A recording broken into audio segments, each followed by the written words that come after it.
ಮಗನಾದಂತಹ ಭಾನುಕೋಪ ಶಚಿಯನ್ನು ತರುವುದಕ್ಕಾಗಿ ದೇವಲೋಕವನ್ನು ಸೇರಿದ್ರೆ ಅಲ್ಲಿ ದೇವೇಂದ್ರ ಮತ್ತು ಶಚಿ ಇಲ್ಲದಾಗಿ ಹೋಗ್ತಾರಂತೆ. ಎಲ್ಲಿ ಅಡಗಿದ್ದಾರೆ, ಎಲ್ಲಿ ಹೋದರಂತ ಅವನಿಗೂ ತಿಳಿದಿಲ್ಲ. ಆದ್ರೆ ಯುದ್ಧಕ್ಕಾಗಿ ಬಂದಂತಹ ದೇವತೆಗಳು, ಆಮೇಲೆ ದೇವೇಂದ್ರನ ಮಗನಾದಂತಹ ಜಯಂತ ಅವರನ್ನೆಲ್ಲ ಯುದ್ಧದಲ್ಲಿ ಸೋಲಿಸಿ ಸೆರೆ ಹಿಡಿದು ಎಳೆದುಕೊಂಡು ಬಂದಿದ್ದಾನೆ. ಸೆರೆಯಲ್ಲಿ ಇರಿಸಿದ್ದಾನೆ. ನನಗೆ ಬೇಕಾದವಳು ಶಚಿ. ಯಾರಲ್ಲಿ ಹೇಳೋಣ? ಶಿವನೇ, ಚಿಂತಾಗಾರವನ್ನು ಸೇರಿ ಸ್ವಲ್ಪ ಯೋಚನೆ ಮಾಡ್ತಾ ಇರ್ತೇನೆ. ನೋಡುವ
ಶೂರ ಪದ್ಮಾಸುರ ಮತ್ತೆ ಏನು ಅವನ ಒಬ್ಬರನ್ನೇ ಪರಿಚಯ ಇರುವುದಾ? ಮತ್ತೆ ಅವನಿಗೊಬ್ಬಾಕೆ ತಂಗಿ ಇದ್ದಾಳೆ. ಎಂತದು ಇದ್ದಾಳಂತೆ? ಅಜಮುಖಿ. ಏನಯ್ಯ ನಿಮ್ಮ ಮೂಗಿನ ತುದಿಯಿಂದ ಬಿದ್ದವಳ ನಾನು. ಅಜಮುಖಿ ಹಾಗೆಲ್ಲ ಏಕವಚನದಲ್ಲಿ ಕರೆಯುವುದಲ್ಲ. ನಮ್ಮಂತಹ ದೊಡ್ಡ ಮನೆತನದ ಹೆಮ್ಮಕ್ಕಳನ್ನು ಬಹುವಚನದಲ್ಲಿ ಕರೀಬೇಕು. ಎಂತ ಬಹುವಚನ? ಅಜಮುಖಿ ದೇವಿಯವರು. ದೇವಿ ಗುಡಿಯಲ್ಲಿ ದೇವಿ ಗುಡಿಯಲ್ಲಿ ಕಷ್ಟ ಆಗುತ್ತದೆ ನಿಮಗೆ. ಬೇಡ, ಅಜಮುಖಿಯ ಅಕ್ಕನವರು. ಅಕ್ಕ ತಮ್ಮಂದ್ರಿಗಳು ಅದು ಕಷ್ಟ ಆಗುತ್ತದೆ. ಬೇಡ, ಅಜಮುಖಿ ಅಮ್ಮನವರು. ಅಮ್ಮ ಮಕ್ಕಳಿಗಲ್ವ? ಮಾತು ಮಾತಿಗೆ ನನ್ನನ್ನು ನಿಂದಿಸ್ತಾ ಇದ್ದೀರಿ. ನಿಮ್ಮನ್ನು ನೋಡಿದಂತಹ ಪ್ರಾಪಂಚಿಕರೆಲ್ಲವರು ನನ್ನನ್ನು ಲಘುವಾಗಿ ಪರಿಗಣಿಸುವುದಕ್ಕೆ ಸಾಧ್ಯವಿದೆ. ಹಾಗಾದ್ರೆ ಮೊದಲು ನಿಮ್ಮ ಗೋಳು ಮುರಿದು ರಕ್ತ ಹೀರಬೇಕು.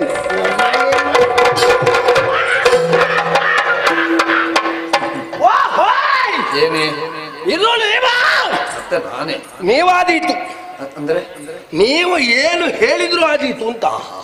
ಯಾಕೆ? ನಮ್ಮ ಅಣ್ಣನ ಆಸ್ಥಾನ ವಿದ್ವಾಂಸರು ನೀವು, ಗಾನ ಸುರಭಿಗಳು. ನಿಮ್ಮ ಬಗ್ಗೆ ನಮ್ಮ ಅಣ್ಣ ಆಗಾಗ ಹೇಳ್ತಾ ಇರ್ತಾನೆ.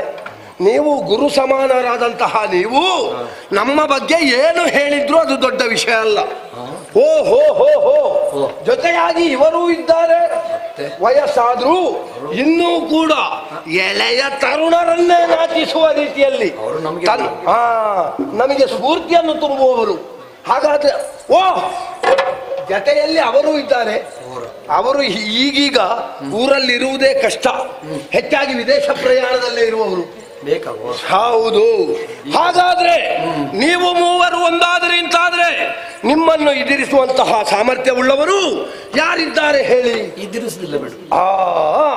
ಹಾಗಾದ್ರೆ ನಿಮ್ಮ ಬಗ್ಗೆ ನನಗಿಷ್ಟು ಗೊತ್ತುಂಟು. ಹೌದು. ನನ್ನ ಬಗ್ಗೆ ನಿಮಗೇನು ಗೊತ್ತುಂಟು? ಎಂತದ್ದು ಬರೀ ಹೆಣ್ಣು ರಕ್ಕಸಿ. ಬರೀ ಒಂದು ಹೆಣ್ಣು ರಕ್ಕಸಿ ಅಷ್ಟೇಯ? ಮತ್ತಿನ್ನೇನು?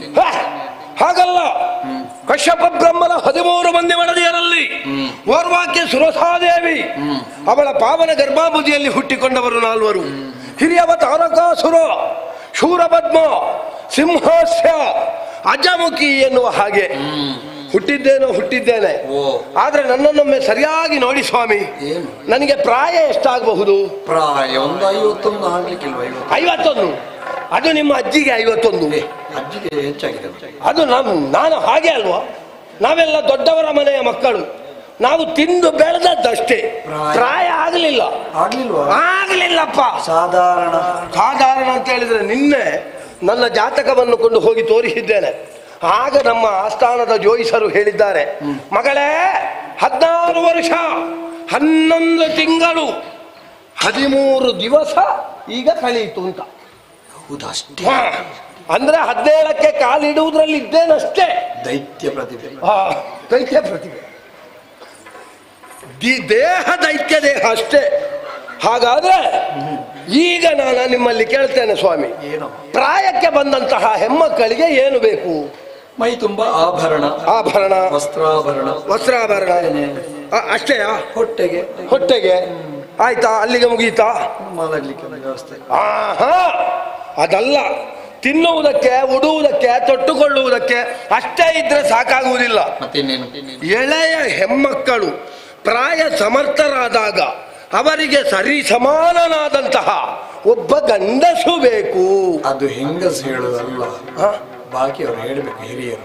ಹೌದು, 16ರ ಮೇಲೆ ನಿನ್ನ ಹಿರಿಯರು ಹೇಳ್ಬೇಕು ಅಂತ. ಹೌದು, ಹಿರಿಯವರು ಹೇಳ್ಬೇಕು. ಹಿರಿಯವರು ಹೇಳದಿದ್ರೆ ಯಾರಲ್ಲಿ ಕೇಳುದು? ಪ್ರಾಯ ಬಂದಿದೆ ಅಂತ ಅವರಿಗೆ ಗೊತ್ತಾಗುತ್ತೆ. ಅವರಿಗೆ ಗೊತ್ತಾಗುವುದಲ್ಲ, ನನಗೆ ಗೊತ್ತಾಗಿದೆ. ಯಾವಾಗಲೂ ಮನೆಯವರಿಗೆ ಗೊತ್ತಾಗಬಾರ್ದು ಪ್ರಾಯ ಆಗಿದೆ ಅಂತ. ಹೌದಾ? ನಿನಗೆ ಗೊತ್ತಾಗಿದೆ? ನನಗೆ ಗೊತ್ತಾಗಿದೆ. ನನಗೆ ಗೊತ್ತಾದದ್ದೇ ಸಮಸ್ಯೆ ಆದದ್ದು. ಅಣ್ಣನಿಗೆ ಮದುವೆ ಆಗಿದೆ, ಮಕ್ಕಳಾಗಿದೆ, ಆದ್ರೆ ನನಗೆ ಮದುವೆ ಮಾಡುವ ಬಗ್ಗೆ ಅವ ಯಾಕೆ ಜಾಗೃತನಾಗಲಿಲ್ಲ? ಏನಪ್ಪ, ಅವನ ಸಂಸಾರದ ಬಗ್ಗೆ ಅವ ವ್ಯಾಮೋಹದಲ್ಲಿ ತೊಡಗಿಕೊಂಡಿದ್ದಾನೆ. ಆದ್ರೆ ಅದರ ಬಗ್ಗೆ ನಾನು ಆಲೋಚಿಸ್ತಾ ಇರುವಾಗ, ಏನು ಸ್ವಾಮಿ, ಓ ಅಣ್ಣ ಚಿಂತೆಯಲ್ಲಿದ್ದಾರೆ. ಎಲ್ಲವರು ಹೇಳ್ತಾ ಇದ್ದಾರೆ ಅಣ್ಣ ಚಿಂತೆಯಲ್ಲಿದ್ದಾನೆ, ಅಣ್ಣ ಚಿಂತೆಯಲ್ಲಿ. ತಂಗೆಯಾಗಿ ನನಗೆ ಮೊದಲು ಕರ್ತವ್ಯ ಅದು. ಹೋಗ್ತಾನೆ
ತಂಗೆ ಅಜಮುಖೆಯ ಪ್ರಣಾಮಗಳು.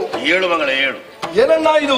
ಏನಾಯ್ತು? ಪ್ರಖರ ದೀಪ್ತಿಯನ್ನು ಹೊರ ಸೂಸ್ತಾ ಇದ್ದಂತಹ ನಿನ್ನ ಮುಖ ಕಂದಿ ಹೋಗಿದೆ. ಹೌದೇ? ಕುಂದಿ ಹೋಗಿದೆ. ವಿಚಾರ ಏನು ಎನ್ನುವುದನ್ನು ಅರ್ಥವಿಸಿಕೊಂಡಿದ್ದೇನೆ.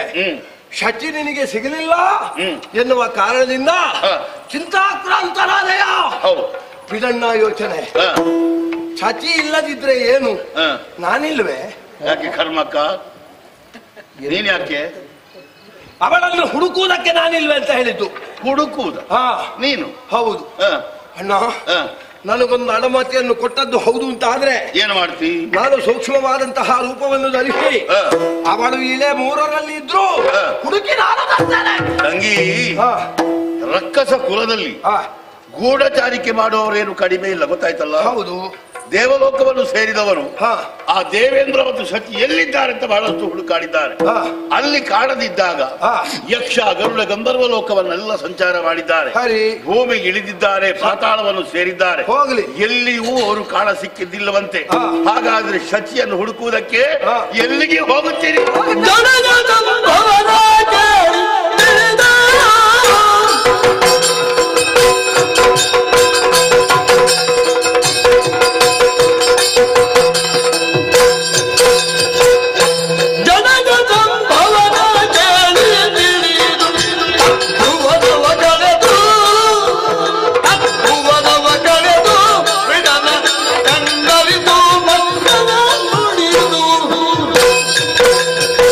ಬಿಡದ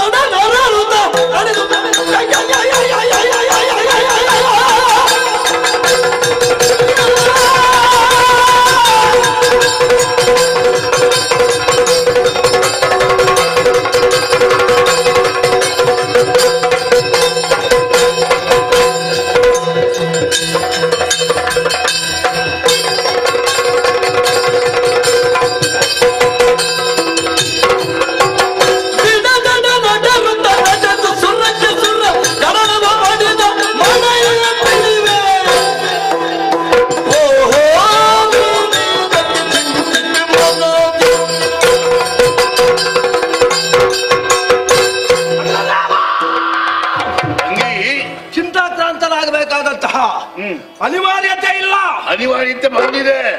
ಯಕ್ಷರು, ಗರುಡರು, ಗಂಧರ್ವರು, ಕಿನ್ನರರು, ಕಿಂಪುರುಷರು, ಉರಗರು, ಸಿದ್ಧರು, ಸಾಧ್ಯರು ಇವರನ್ನೆಲ್ಲ ಲೋಕವನ್ನು ನೀ ಸೇರಿದಂತಾದ್ರೆ ಶಚಿ ಇಲ್ಲ ಎನ್ನುವಂತಹ ಇರವು ನಿನಗೆ ದೊರಕಿತೆ. ವರ್ತಮಾನ ಹಾಗೆ ಆಲೋಚನೆ ಮಾಡಬೇಡ. ಏನು?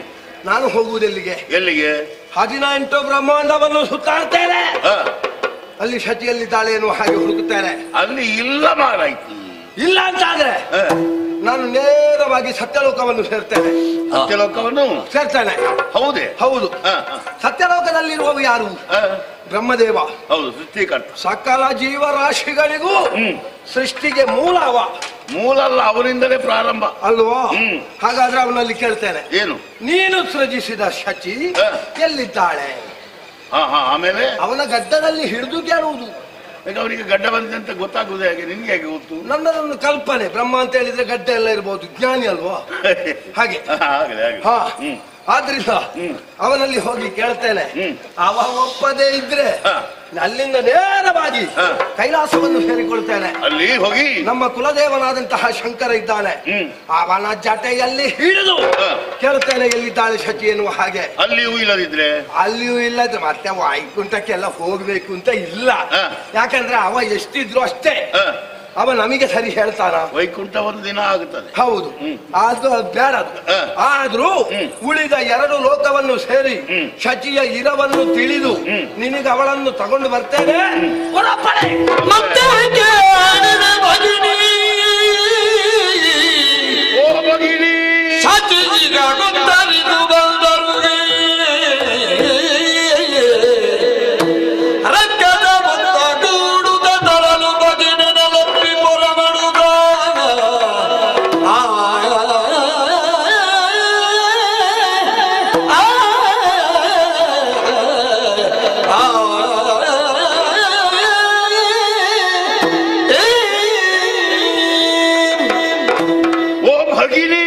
ಅಣ್ಣ, ನೀನು ಆಡುವಂತಹ ಮಾತು ಕೇಳುವಾಗ ಸಂತೋಷವಾಗುತ್ತಾ ಇದೆ. ಆಗ ಬೇಕು ಅಂತಲೇ ಇಂತಹ ಮಾತುಗಳನ್ನ. ರಕ್ಕಸರೆಲ್ಲ ಬಹಳಷ್ಟು ಶ್ರಮ ವಹಿಸಿ ಶಚಿಯನ್ನು ಹುಡುಕುವುದಕ್ಕೆ ಪ್ರಯತ್ನ ಪಟ್ಟರು, ಯಾರಿಂದಲೂ ಆಗಲಿಲ್ಲ. ಪ್ರಪಂಚದಲ್ಲಿ ಯಾರಿಂದಲೂ ಅಸಾಧ್ಯವಾದಂತಹ ಕೆಲಸವನ್ನು ಒಂದು ಹೆಣ್ಣು ಮಾಡಬಲ್ಲಳು. ತಿಳಿದಿದ್ದೇನೆ. ನಿನ್ನ ಅಳಿಯನಾದಂತಹ ಭಾನುಕೋಪ ಅವ ಸಾಮಾನ್ಯನಲ್ಲ. ಅಲ್ಲಪ್ಪ, ಸೂರ್ಯನನ್ನೇ ಒಂದು ಕಾಲದಲ್ಲಿ ತುಳುಕುವುದಕ್ಕಾಗಿ ಹೋದವ. ಅಂತಹ ವೀರಾದಿ ವೀರ ನಿನ್ನ ಅಳಿಯ ಮಾಡದ ಕೆಲಸವೇ ಇಲ್ಲ. ಹೌದು, ಅಷ್ಟು ಸಾಮರ್ಥ್ಯವನ್ನು ಹೊಂದಿದವನಿಗೆ ಶಚಿಯನ್ನು ಹುಡುಕುವುದಕ್ಕೆ ಕಷ್ಟವಾಗಿ ಹೋಯಿತು. ಯಾಕೆ ಕಷ್ಟ ಆಯ್ತು? ಅವನಿಗೆ ಇಲ್ಲಿ ಪೂಜೆಗೆ ಹೊತ್ತಾಯ್ತು, ಆದ್ರಿಂದ ಬಂದದ್ದು. ಅವ ಸರಿ ಹುಡುಕ್ಲಿಲ್ಲ. ಈಗ ಪೂಜೆಗೆ ಹೋಗಿ ಆಯ್ತಾ? ಹೋಗಿ ಆಯ್ತವ ತಂಗಿ. ಅವ ಪೂಜೆಗೆ ಹೋಗ್ಲಿ, ನೀನು ಈಗ ನನ್ನಲ್ಲಿ ಅಪ್ಪಣೆಯನ್ನು ಪಡೆಯುವುದಕ್ಕಾಗಿ ಬಂದಿದ್ದೀಯಲ್ಲ. ಹೌದು, ಸಂತೋಷ. ಈ ಹೆಣ್ಣನ್ನು ಹೆಣ್ಣಿನ ಮನಸ್ಸನ್ನು ತಿಳಿಯುವುದಕ್ಕೆ ಹೆಣ್ಣಿನಿಂದಲೇ ಸಾಧ್ಯ. ಮುಳ್ಳನ್ನು ಮುಳ್ಳಿನಿಂದಲೇ ತೆಗೆಯಬೇಕು. ಅದು ಮುಳ್ಳನ್ನು ಮುಳ್ಳಿನಿಂದ ತೆಗೆಯುವುದು. ಹೆಣ್ಣಿನ ಮನಸ್ಸನ್ನು ಮುಳ್ಳಿನಿಂದ ತೆಗೀಲಿಕ್ಕಾಗ್ತದ? ಮನಸ್ಸರಿತು ಅವಳನ್ನು ವ್ಯವಹಾರ ಮಾಡಬೇಕು. ಹೆಣ್ಣಿನ ಮನಸ್ಸು ಮತ್ತೊಬ್ಬಾಕೆ ಹೆಣ್ಣಿಗಲ್ಲದೆ ಮತ್ತೊಬ್ಬರಿಗೆ ಅರ್ಥ ಆಗುವುದಿಲ್ಲ. ತಂಗಿ, ಅಣ್ಣ, ನೀನೇನು ಅಪ್ಪಣೆ ಕೇಳ್ತಾ ಇದ್ದಿ. ಆದ್ರೆ ಏನಮ್ಮ, ಒಂದು ವಿಷಯ ಹೇಳ್ತೇನೆ. ಏನಣ್ಣ? ನೀನು ರಾಜಮನೆತನದಲ್ಲಿ ಹುಟ್ಟಿದವಳು. ನನಗೆ ಗೊತ್ತಿಲ್ವಾ? ನೀನು ಗೊತ್ತಿದೆ. ಊರವರಿಗೆ ಗೊತ್ತಿದ್ಯಾ? ನಮ್ಮ ಯುವಕರಿಗೆ ಗೊತ್ತಿದ್ಯಾ? ಇಲ್ಲ. ನೋಡು, ಅಲ್ಲಿ ಕೂತವರು ಆವಾಗಿನಿಂದ ಪಿಳಿ ಪಿಳಿ ನಿನ್ನನ್ನೇ ನೋಡ್ತಾ ಇದ್ದಾರೆ. ಯಾಕೆ? ಯಾಕಣ್ಣ? ಯಾಕಣ್ಣ ಅಂತ ಅವ್ರ ಹತ್ರ ಕೇಳಿ ಹೋಗು. ಅಣ್ಣ, ಈಗ ನಾನು ದಾರಿಯಲ್ಲಿ ಹೋಗುವಾಗ ಕಾಮುಕರು ನನ್ನನ್ನು ಕಂಡಾರು ಎನ್ನುವಂತಹ ದೂರಾಲೋಚನೆ ನಿನ್ನದು. ಕಂಡಾರು ಅಲ್ಲ, ಕಾಣ್ತಾ ಇದ್ದಾರೆ. ಹೌದಾ? ನನಗೆ ಕಾಣುವುದಿಲ್ವಾ? ನನ್ನನ್ನು ಸರಿಯಾಗಿ ನೋಡಿದ್ರೆ ಅವರಿಗೆ ಮನಸ್ಸು ಬಂದೀತ. ಏನಾಗಿದೆ ನಿನಗೆ? ಅಲ್ಲ, ನಾನು ಯಾರು? ನೀನು ನನ್ನ ತಂಗಿ. ಶೂರಪದ್ಮನ ತಂಗೆ ಎನ್ನುವುದು ಅರ್ಥವಿಸಿಕೊಂಡವ ಯಾರಾದ್ರೂ ಮನಸ್ಸಾದ್ರೂ ನೋಡಿಯಾನ? ಈ ವೀರಮಹೇಂದ್ರ ಪಟ್ಟಣದಲ್ಲಿ ಯಾರೂ ನೋಡ್ಲಿಕ್ಕಿಲ್ಲ. ಆದ್ರೆ ಹೊರಭಾಗಕ್ಕೆ ಕಾಲಿಡುವಾಗ ಸ್ವಲ್ಪ ಯೋಚನೆ ಮಾಡಬೇಕಾಗ್ತದೆ. ಆಗುವುದಿಲ್ಲ. 3 ಲೋಕವು ನಿನ್ನ ಅಂಕೆಗೆ ಒಳಪಟ್ಟಿದೆ. ನಿನ್ನ ಹೆಸರು ಎಲ್ಲಿಯವರೆಗೆ ಹೋಗಿದೆ ಗೊತ್ತಿಲ್ಲ ನಿನಗೆ. ಹೆಸರು ಎಲ್ಲಾ ಕಡೆಯೂ ಹೋಗಿದೆ. ಹೆಸರಿಗೂ ಕಾಮುಕರ ದೃಷ್ಟಿಗೂ ವ್ಯತ್ಯಾಸ ಬಹಳ ಉಂಟು, ಗೊತ್ತಾಯ್ತಲ್ಲ? ಓ, ಅದು ಅವನ ತಂಗಿ ಅಂತ ಬೇಡ ಬೇಡ ಅಂತ. ನೀನು ರಾಜಮನೆತನದಲ್ಲಿ ಹುಟ್ಟಿದಂತ ಅವ್ರಿಗೆ ಗೊತ್ತುಂಟು. ಗೊತ್ತಿಲ್ವಲ್ಲ? ಒಂದು ವೇಳೆ ಹತ್ರ ಬಂದ್ರೆ ನಾನು ಹೇಳ್ತೇನೆ. ನೋಡುವುದು ನೋಡ್ತಾರೆ, ಆದ್ರೆ ನೀನು ಮಾತ್ರ ಜಾಗ್ರತೆಯಲ್ಲಿ ಇರ್ಬೇಕು. ನಾನು ಹಾಗೆಲ್ಲ ಮರ್ಯಾದೆಯ ಪ್ರಶ್ನೆ. ನೀನು ಅಣ್ಣನದ್ದು ಗೊತ್ತಾಯ್ತು. ಆಯ್ತಣ್ಣ, ಹೋಗುವಾಗ ಜಾಗ್ರತೆ. ನಿನ್ನ ಮರ್ಯಾದೆ ಉಳಿಸುವುದಿದ್ರೆ ನಾನೇ. ಅದು ಖಂಡಿತ. ನೀನು ಈ ಸಲ ಉಳಿಸಿದ್ರೆ ನಿನ್ನನ್ನು ಕರೆದದ್ದು ನಾನು. ಈಗ ಹರಸುವುದು ಅದಕ್ಕಾಗಿ. ನೀನೊಬ್ಬಳೇ ಹೋಗುದು ಬೇಡ. ನೀನೊಮ್ಮೆ ವೀಳ್ಯ ಕೊಡು. ನಿನಗೆ ಅದೇ ಬೇಕಾದ್ದು, ಬೇರೆ ಯಾವುದು ಕೇಳುವುದಿಲ್ಲ ನೀನು. ವೀಳ್ಯ ಕೊಡು. ಆವಾಗಿನಿಂದ ಅಲ್ಲಿ ಒಳಗಿನಿಂದ ಪ್ರಾರಂಭ ಮಾಡಿದ್ದೀಯಂತೆ ನೀನು. ವೀಳ್ಯ ಕೊಡಿ, ನಾನು ಈಗಲೇ ಹೋಗ್ತೇನೆ ಅಂತ. ಇಲ್ಲಿ ಬಾ, ನಿನಗೆ ವೀಳ್ಯವು ಕೊಡ್ತೇನೆ, ತಾಂಬೂಲವು ಕೊಡ್ತೇನೆ, ಗೊತ್ತಾಯ್ತಲ್ಲ? ಈಗ ನೀನೊಬ್ಬಳೇ ಹೋಗುವುದು ಬೇಡ ಅಂತ ನನ್ನ ಮನಸ್ಸು ಹೇಳ್ತಾ ಇದೆ. ಬೇಡ, ಬೇರೆ ಯಾರು ಬೇಡ, ನಾನು ಹೋಗುದು ಬೇಡ. ರಕ್ಕಸ ವೀರರು ಅಂಗರಕ್ಷಣೆ ಬೇಡ. ನಮ್ಮ ರಕ್ಕಸ ವೀರರು ಅವರೆಂತದಕ್ಕೆ? ತಿನ್ಲಿಕ್ಕಲ್ಲ, ನಿನ್ನ ರಕ್ಷಣೆಗೆ ಬೇಡ. ಒಂದಕ್ಕೂ ಸರಿಯಾದ ಸ್ವರೂಪ ಇಲ್ಲ. ಅವುಗಳನ್ನು ಕರ್ಕೊಂಡೋಗಿ ನಾನೆಂತ ಸಾಯುದ? ಓ, ಹಾಗುಂಟಲ್ವಾ? ಅವರ ಸ್ವರೂಪ ಸರಿ ಇಲ್ಲ, ಅವ್ ಕರ್ಕೊಂಡೋಗಿ ನಾನೆಂತ ಮಾಡಿದಲ್ಲ? ಹಾಗಲ್ಲ ಅಣ್ಣ, ನಾ ಹೇಳಿದ್ದನ್ನು ಅರ್ಥವಿಸಿಕೋ. ನಾವು ಹೋಗುವುದೆಲ್ಲಿಗೆ? ನಾ ಮೊದಲೇ ಹೇಳಿಲ್ವಾ? ನಾಕಲೋಕವನ್ನು ಸೇರ್ತೇನೆ, ಸತ್ಯಲೋಕವನ್ನು ಸೇರ್ತೇನೆ, ಕೈಲಾಸವನ್ನು ಸೇರ್ತೇನೆ ಅಂತ. ಅಲ್ಲಿಗೆಲ್ಲ ಹೋಗುವಾಗ ಇವರಿಗೆ ಸಂಸ್ಕಾರ ಉಂಟಾ? ಅವರಿಗೆ ಹಸಿ ಮಾಂಸ, ಬಿಸಿ ರಕ್ತ, ಹುಳಿ ಹೆಂಡ ಬಿಟ್ರೆ ಬೇರೆ ವಿಚಾರವೇ ಇಲ್ಲ. ನಾವು ಹಾಗಲ್ಲ, ನಾವು ಮಡಿವಂತಿಕೆಯನ್ನು ಉಳಿಸಿಕೊಂಡವರು. ಹೌದಾ? ನಿನ್ನ ಮಡಿವಂತಿಕೆ ಎಷ್ಟು ಅಂತ ನನಗೆ ಗೊತ್ತು. ಆಗ್ಲಿ ತಂಗಮ್ಮ, ಸ್ವಲ್ಪ ಜಾಗ್ರತೆ ವಹಿಸು. ಆದೀತು, ಸತ್ಯ ಹುಡುಕಿಕೊಂಡು ಬೇಗ ನೀವು ಹೋಗಿ ಬರ್ತೇನೆ. ಶುಭ ಭಾರತ. ಹೋಗು, ನಿದ್ದೆ ಮಾಡು, ಹೆದರಬೇಡ, ನಾನಿದ್ದೇನೆ. ಹೋಗು. ಎಲ್ಲಿಗೆ ನಿದ್ದೆ? ಅಣ್ಣನಿಂದ ಆಳತಿಯನ್ನು ಪಡೆದಿದ್ದೇನೆ. ಪಡೆದಿದ್ದೇನೆ.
ವೀರಮಹೇಂದ್ರ ಕಪಟ್ಟಣವನ್ನು ಉತ್ತರಿಸಿ ಹೊರಗಡೆ ಬಂದೆ.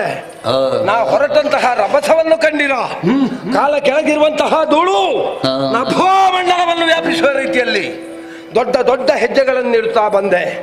ನಾ ಬರುವಂತಹ ರಭಸಕ್ಕೆ ಬೃಹದಾಕಾರವಾಗಿ ಬೆಳೆದಿದ್ದಂತಹ ವೃಕ್ಷಗಳೆಲ್ಲ ಬುಡ ಸಮೇತ ಕಿತ್ತು ಅಂಬರ ಪಥದಲ್ಲಿ ಹಾರ್ತಾ ಇದ್ದಾವೆ. ಪ್ರಾಣಿ ಪಕ್ಷಿಗಳೆಲ್ಲ ನನ್ನದಾದಂತಹ ಆ ಓಡಾಟದ ಗಾಳಿಗೆ ಸಿಲುಕಿ ಕೆಳಗೆ ಬೀಳ್ತಾ ಇದ್ದಾವೆ. ಹಾಗಾದ್ರೆ ಸಾಕಾಗುವುದಿಲ್ಲ, ಶಚಿಯನ್ನು ಹುಡುಕಬೇಕು. ಆದ್ದರಿಂದ ಮುಂದುವರಿತಾಳ.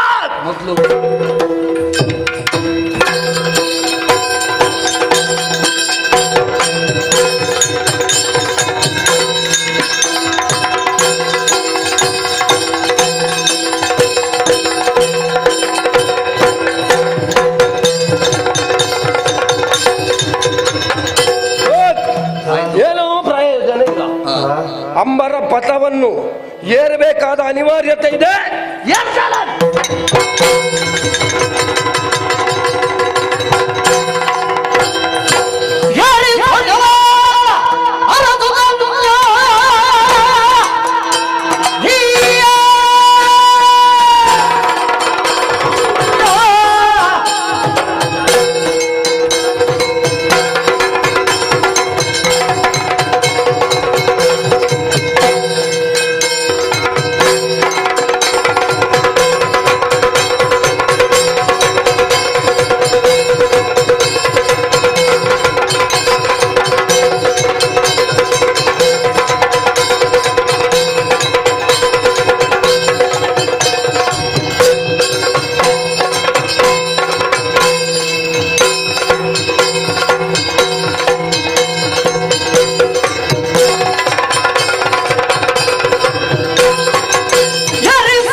ಮಾತ್ರ ಅಲ್ಲ ರಸಾತಳವನ್ನು ಸೇರಿಕೊಂಡೆ.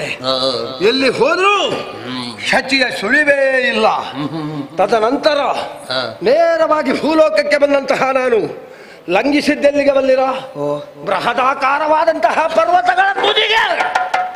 ಅಲ್ಲೆಲ್ಲಾದರೂ ಅಡಗಿ ಕುಳಿತಿದ್ದಾಳ ಎನ್ನುವ ಹಾಗೆ ಅಲ್ಲಿಯೂ ಇಲ್ಲ. ಆಯ್ತಲ್ಲ. ತದನಂತರ ನಾಕಲೋಕವನ್ನು ಸೇರಿದೆ, ನಾಕದಲ್ಲೂ ಇಲ್ಲ. ಎಲ್ಲಿ ನೋಡಿದ್ರೂ ಶಚಿ ಇಲ್ಲ. ಎಲ್ಲಿ ಹೋಗಿರು? ಈಗ ಅರ್ಥವಾಯಿತು. ಪ್ರಾಪಂಚಿಕರಿಗೆ ಬದುಕುವುದಕ್ಕೆ ಜಾಗ ಇರುವುದು ಭೂಲೋಕದಲ್ಲಿ.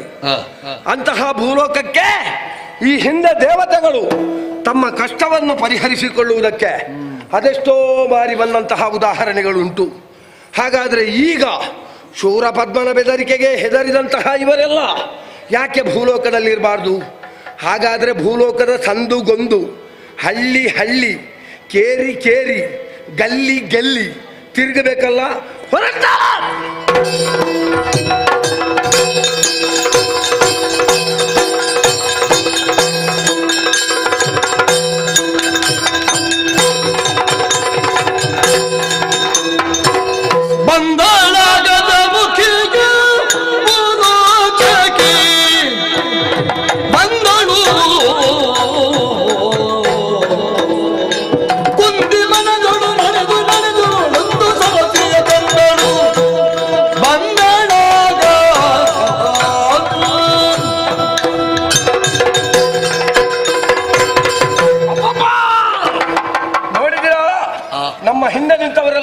ಇದ್ದಾರೆ.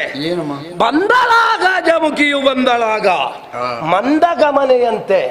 ಅಂದ್ರೆ ಮದ ತುಂಬಿದಂತಹ ಆನೆ ಹೇಗೆ ನಿಧಾನವಾಗಿ ಹೆಜ್ಜೆಯ ಮೇಲೆ ಹೆಜ್ಜೆಯನ್ನು ಸೊಂಟವನ್ನು ಬಳುಕಿಸುತ್ತಾ ಮುದಿರುತ್ತದೋ ಅದೇ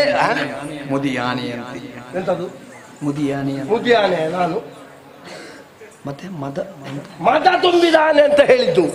ಮುದಿಯಾನೆ ಹಾಗೆ ನಿಮಗೆ ಬೇಕಾದ್ದು ಕೇಳುವುದಿಲ್ಲ, ಬೇಡದ್ದೆಲ್ಲ ಕೇಳ್ತದಲ್ಲ. ನನ್ನನ್ನು ನೋಡುವಾಗ ಮುದುಕಿ ಹಾಗೆ ಕಾಣ್ತೇನಾ? ಅಲ್ಲ, ಎಂತದು ಹೇಳುವುದು? ನಮ್ಮನ್ನು ಸಣ್ಣದು ಮಾಡುವುದೇ ನೀವು. ಮತ್ತೆ ನೋಡಿದವರೆಲ್ಲ ಸಣ್ಣದು ಮಾಡುದು ಅಲ್ವಾ? ಇಲ್ಲಮ್ಮ, ನೀವಲ್ವಾ, ತೊಂದರೆ ಇಲ್ಲ. ನೀವು ಆ ರಾಗವನ್ನು ಹೇಳುವಾಗ ನನಗೆ ಯಾಕೋ ಏನು ನಾನು ಅದರಲ್ಲಿ ತಲ್ಲೀನರಾಗಿ ಹೋಗುತ್ತೇನೆ ಅಂತ. ಇರಲಿ, ನಾ ಬಂದಂತಹ ಪರಿಯನ್ನು ನಮ್ಮ ಹಿಂದೆ ನಿಂತವರು ಆ ರೀತಿಯಾಗಿ ವರ್ಣಿಸ್ತಾ ಇದ್ದಾರೆ. ಅವರ ವರ್ಣನೆಗೆ ನಿಲುಕದಂತಹ ದೇಹ ನನ್ನದು ಎನ್ನುವುದು ನನಗೆ ಅರ್ಥ ಆಗಿದೆ, ಅವರಿಗೆ ಅರ್ಥ ಆಗಲಿಲ್ಲ. ಆದ್ರೆ ಒಂದಯ್ಯ, ಮೇಲೆ ಹೋದೆ, ಕೆಳಗೆ ಬಂದೆ, ಮಧ್ಯದಲ್ಲಿ ಸುತ್ತಾಡಿದೆ, ಒಟ್ಟಾರೆಯಾಗಿ ದೇಹಕ್ಕೆ ಆಯಾಸ ಆಗುತ್ತಾ ಉಂಟು. ಏನು ಮಾಡುವ?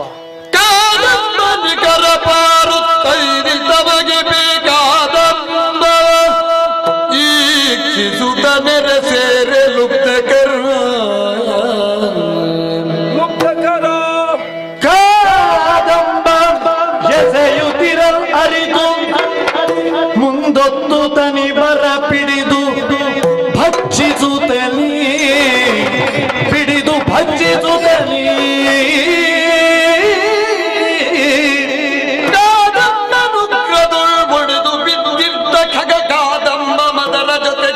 ಪಶುಗಳ ನೆಳೆದುತ್ತ ಕಾದಂಬ ಕುಟದಡಿಯುವೆ ಎಲ್ಲರಿಗೊಡ್ಡುತ್ತ ತನುವ ಗಾಡಿಯು ಕುಳ್ಳಿದ್ದಳು.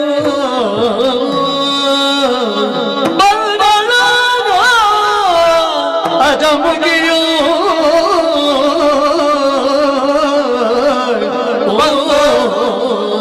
ಬಂದಳ.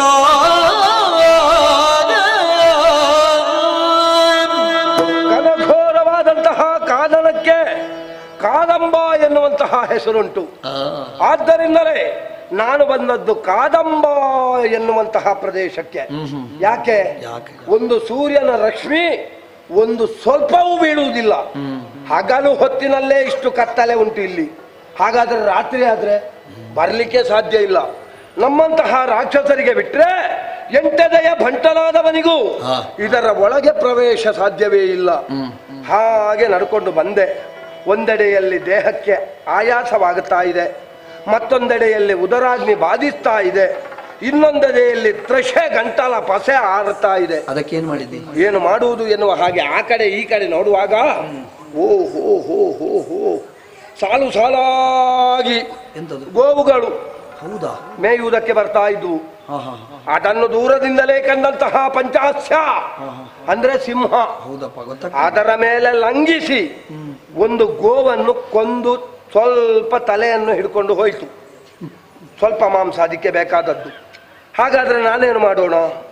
ಮೃಗಬೇಟೆಯಾಡಿ ನಾನು ಬೇಕಾದಷ್ಟು ಆಹಾರವನ್ನು ಸೇವಿಸಿದೆ, ಆದರೂ ಈ ದನವನ್ನು ನೋಡುವಾಗ ತಿನ್ನುವ ಅಂತ ಕಾಣ್ತದೆ. ಅದು ಬಿಟ್ಟು ಹೌದು ಸರಿ. ಅದರ ಒಂದು ಕಾಲನ್ನು ಹರಿದು ಕೈಯಲ್ಲಿ ಹಿಡ್ಕೊಂಡು ಸ್ವಲ್ಪ ಸ್ವಲ್ಪವೇ ಜಗಿತಾ ಇದ್ದೇನೆ. ತೃಷೆಗೆ ಬೇಕಾಗಿ ಕಾಣುತ್ತಿರುವಂತಹ ಪುಷ್ಕರಣಿಯಲ್ಲಿ ನೀರನ್ನು ಸರಿಯಾಗಿ ಕುಡಿದೆ. ತೃಷೆ ನಿವಾರಣೆ ಆಯಿತು, ಹಸಿವೆ ಹೋಯಿತು, ಬಾಯಾರಿಕೆ ಹೋಯಿತು. ಅಷ್ಟು ಹೊತ್ತಿಗೆ ಆಗುವಾಗ ಕಣ್ಣಿಗೆ ಅಹಂಕಾರ ಬಂತು. ನೋಡಿ, ರೂಢಿಯನು ಶ್ರಮ ಹೋಗಾಡಿಸಿದ ಪವನ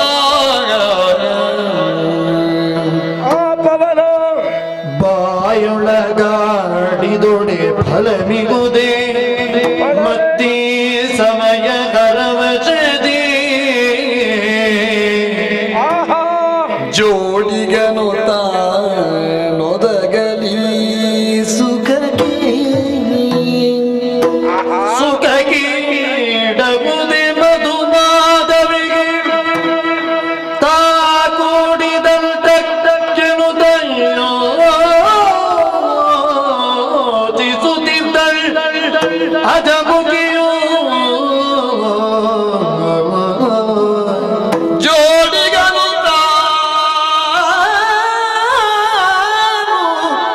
ಒದಗಲಿಕ್ಕೆ ಈ ಸುಖ ಕೀಡಿವುದೇ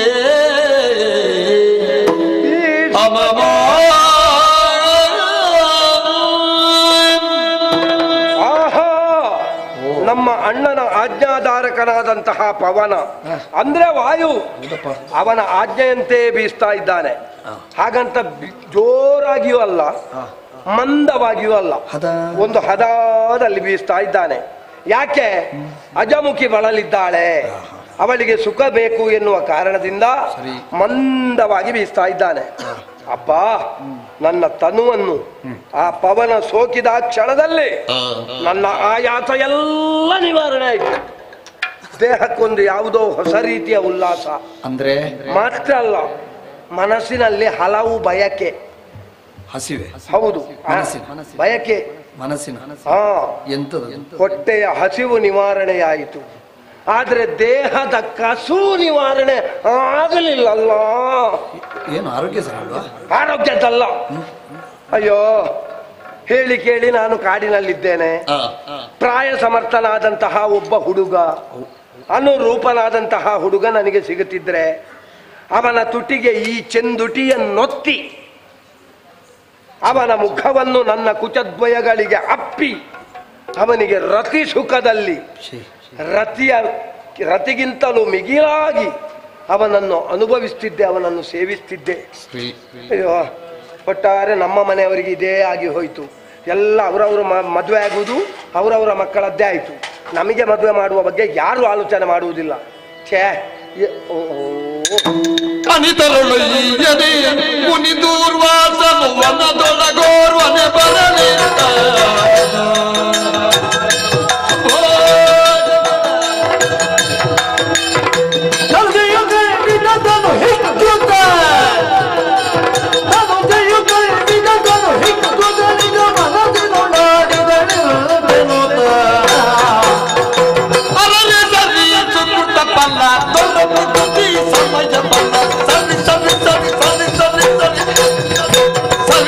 ಸರಿ ಸರಿ ಸರಿ ಸರಿ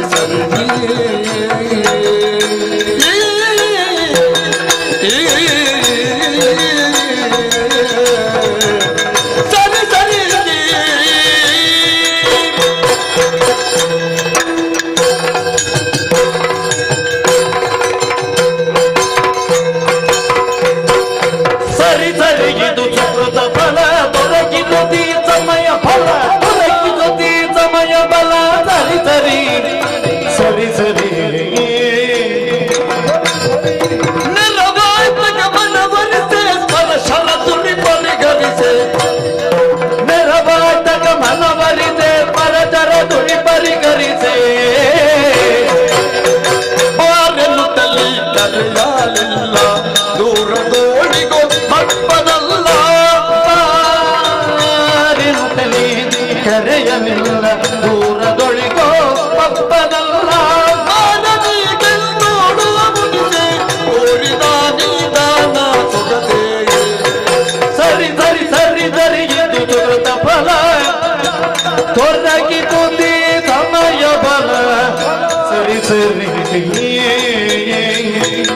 ಸರಿ ಸರಿ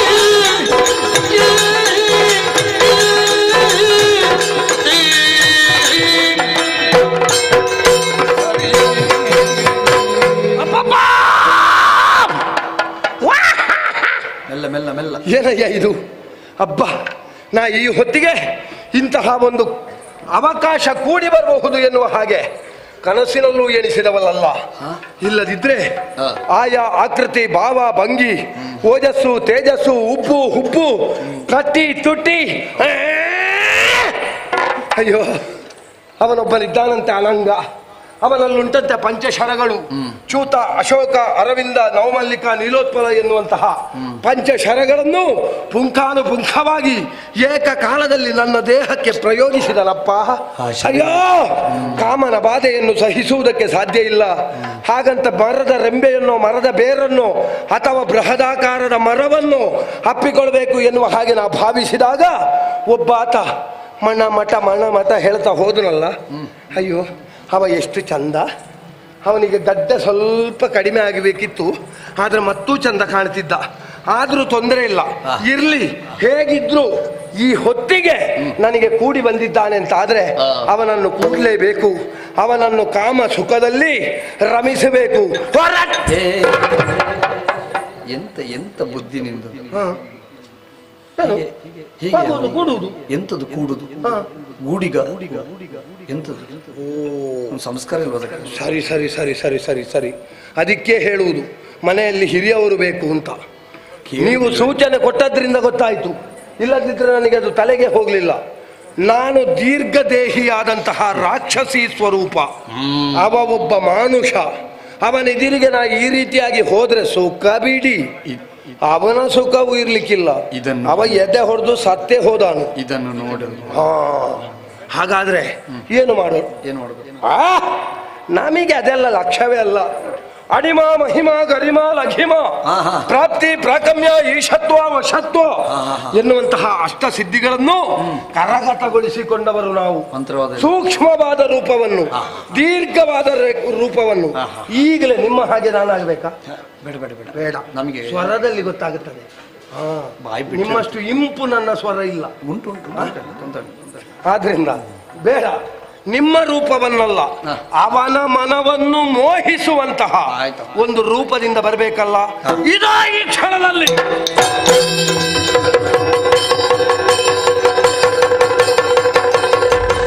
ನಿಖರ ಸುದ್ದಿ, ಸದಭಿರುಚಿಯ ಕಾರ್ಯಕ್ರಮ. ನೀವು ನೋಡ್ತಾ ಇದ್ದೀರಾ ಕಹಳೆ ನ್ಯೂಸ್, ಸಮಾಜದ ಜಾಗೃತಿಗಾಗಿ ವಸ್ತುನಿಷ್ಠ ವರದಿ.